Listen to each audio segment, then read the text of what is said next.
ብሬኪንግ አቶ ቢንያም የጋሽ ትራምፕን ትዕዛዝ ወደ ጎን በመተው የሊባኖስ ዋና ከተማ የሆነችው ቤይሩት ላይ ጥቃት መፈጸሙ ታውቋል።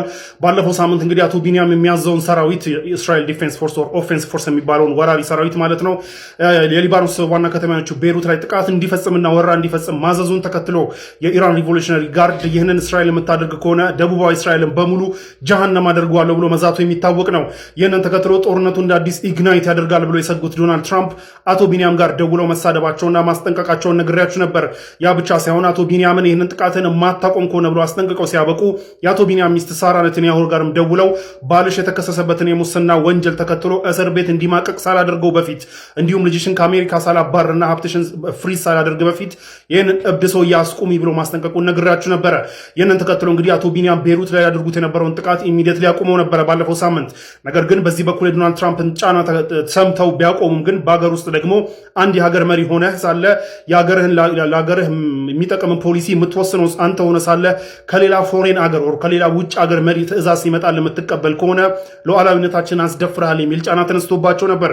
ያ ብቻ ሳይሆን የአቶ ቢንያምን ፖለቲካል ዲሲሽን በጣም ኢንፍሉዌንስ ያደርጋሉ ከሚባሉ ሰዎች መካከል ቤንጋቪር የሚባለው ሰውዬ ደግሞ እዚህ ጋር የምታዩትን ትዊት አድርጎ ነበር።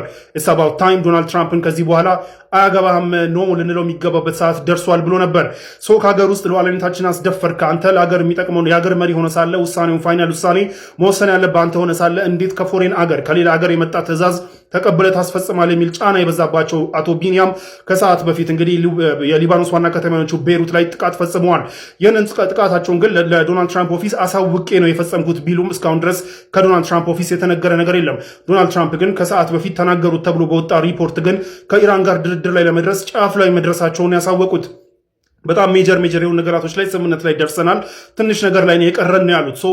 ዶናልድ ትራምፕ ይህንን ሲሉ እያሉ ባለበት ሰዓት እንግዲህ ሰላም ማትወደው እስራኤል ይህንን ጥቃት መፈጸሟ በኢራን በኩል አጸፋ የሚመለስ ከሆነ አቶ ዶናልድ ትራምፕ ከአቶ ቢንያም ጎን ሆነ ወደ ጦርነቱ ተመልሰው ይገባሉ ወይስ ለደም ፋይት ኢት አውት አያገባኝም እንደጀመሩት ይጨርሱት ብለው ወደኋላ ይላሉ የሚለውን ነገር ግን አይገስ ዊል ሲ